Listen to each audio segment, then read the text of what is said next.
महाराष्ट्र के महसूल मंत्री चंद्रशेखर बावनकुले ने किसानों, महायुति सरकार और राज्य की राजनीति को लेकर अपनी स्पष्ट भूमिका रखी। उन्होंने कहा कि महायुति सरकार किसानों के हितों के लिए पूरी तरह प्रतिबद्ध है और राज्य में अब तक की सबसे बड़ी कर्ज माफी दी गई है।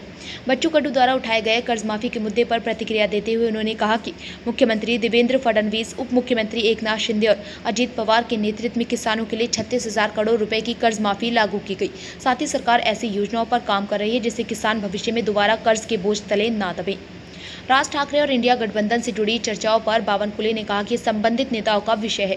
वहीं बच्चू कडू के बयानों पर प्रतिक्रिया देते हुए उन्होंने स्पष्ट किया कि देवेंद्र फडणवीस ही महायुति के सर्वमान्य नेता हैं और आगे भी मुख्यमंत्री बने रहेंगे। अमरावती विधान परिषद चुनाव को लेकर उन्होंने विश्वास जताया कि भाजपा उम्मीदवार प्रवीण पोटे रिकॉर्ड मतों से जीत दर्ज करेंगे। नवनीत राणा के बारे में उन्होंने कहा कि वह भाजपा की निष्ठावान नेता हैं, पार्टी नहीं छोड़ेंगे और भविष्य में संगठन उनका उचित सम्मान करेगा। बैठक घेऊ शकत नाही, पण मी फोनवर चर्चा करतोय की कुठं जागा आता मागची जागा सुद्धा मी बघतोय।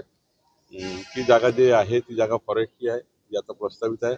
फॉरेस्टची जागा मिळवायला वेळ लागतो, तरी बघू रवी राणाजी काय म्हणतात किंवा या ठिकाणी काय चांगलं आहे। सर्व लोकांना सर्व आमदारांना विश्वास घेऊन करू। मेडिकल कॉलेज हलवण्याचा काही नाही, काय अजून चर्चा नाही आहे, विषय नाही आहे। मी सर्व आमदारांची चर्चा करेल, लवकर जी जागा मिळेल तिथे करू।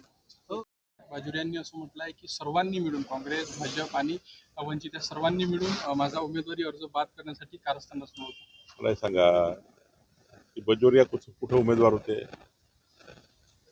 कुठं आले, अर्ज बाद झाला त्यांच्यामुळे झाला। काय संबंध आमचा आहे की आम्ही निवडणूक आयोगाचे टप्पे मारले का? काही बोलतात।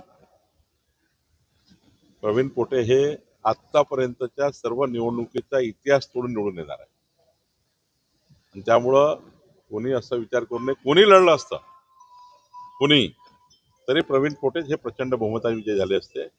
कशाला त्या ठिकाणी या गोष्टी आता करायच्या? हार बाद झाला। गेल्या वेळी प्रवीण पोटे यांना काँग्रेसचे जे 117 मत होते त्यापैकी 100 मताच्या वर पत्र मी मिळाले। सांगितलं ना की प्रवीण पोटे हे सर्व इतिहास तोडून सर्व इतिहासाचे विक्रम मोडून निवडून येतील। तसे ते कलाकार व्यक्तिमत्व आहे, त्यामुळं त्यांना काही सांगायची गरज नाही, मला काही सांगायची गरज नाही। निश्चितपणे एक चांगला मोठा विजय अमरावतीमध्ये होईल। येत्या काळात काय नेमक्या कलाकार्या पाहायला मिळतील? येत्या काळात काय नेमक्या कलाकार्या पाहायला मिळतील? सर्व समावेशक उमेदवार आहे प्रवीण पोटे। सर्व पक्षीय